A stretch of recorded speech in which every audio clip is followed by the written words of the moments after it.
안녕하세요. 굿모닝 굿모닝 굿모닝 굿모닝입니다. 느헤미야 3장 1절에서 7절을 묵상하겠습니다.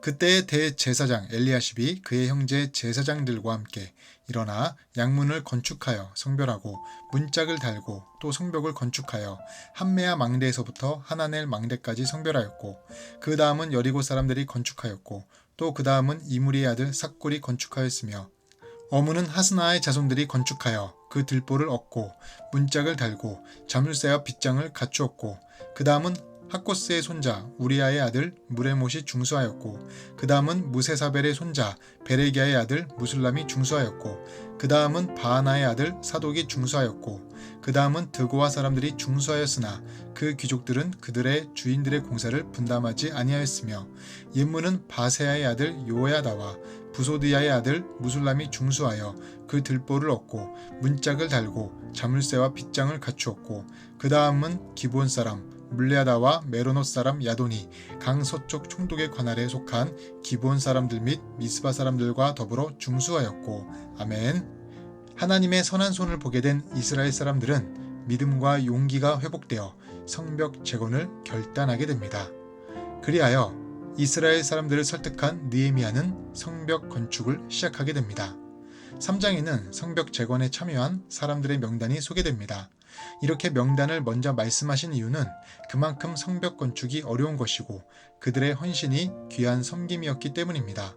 성벽 재건은 단지 안전한 도시를 세우는 것에 그치지 않고 하나님 나라의 회복을 상징하는 것입니다. 본문은 두서없이 명단만 기록된 것이 아닙니다. 북쪽 성벽을 기점으로 서쪽, 남쪽, 마지막 동쪽으로 차례차례 성벽 재건에 헌신한 명단을 소개하고 있습니다. 먼저 오늘 본문은 북쪽 지역 성벽 재건에 참여한 이들을 얘기합니다. 그런데 왜 북쪽 지역을 먼저 말했을까요? 북쪽은 국경과 가장 인접한 지역이기 때문에 대적들의 공격이 많은 가장 위험한 지역이었기 때문입니다.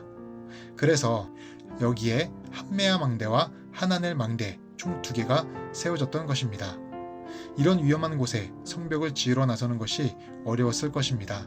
그런데 여기에 누가 먼저 헌신했습니까?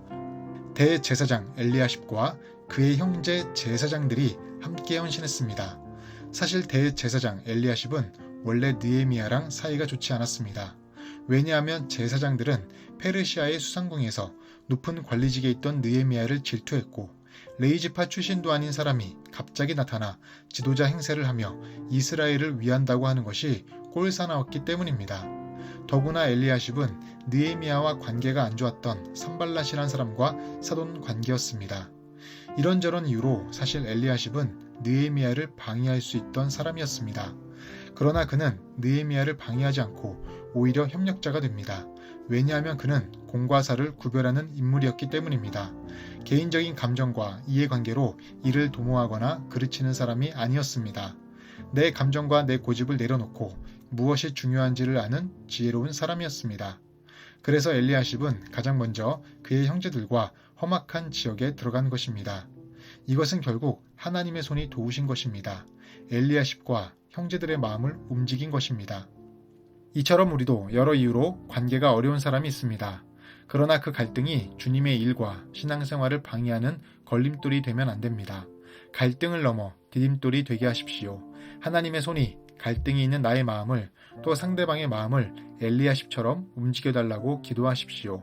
그렇게 될 때 갈등이 있는 상대방과 비운 뒤에 땅이 굳듯이 더 단단한 관계가 될 수 있습니다. 그리고 오히려 대적의 위협으로부터 북문을 막아주는 것처럼 천군만마의 관계로 서로가 소망을 주고 의지되는 관계로 발전할 수 있을 것입니다. 기도하겠습니다. 하나님, 현재 나와 불편하고 갈등이 있는 사람이 있습니다. 나를 회방하고 힘들게 하는 사람이 있습니다. 그러나 하나님의 선한 손이 엘리야십을 움직이셨던 것처럼 오늘 갈등이 있는 나와 상대방의 마음을 움직여 주셔서 신앙생활의 걸림돌이 아니라 디딤돌이 되게 하시고 서로에게 힘과 소망이 되어주는 관계로 발전할 수 있도록 도와주시옵소서. 감사하며 예수님 이름으로 기도드립니다. 아멘.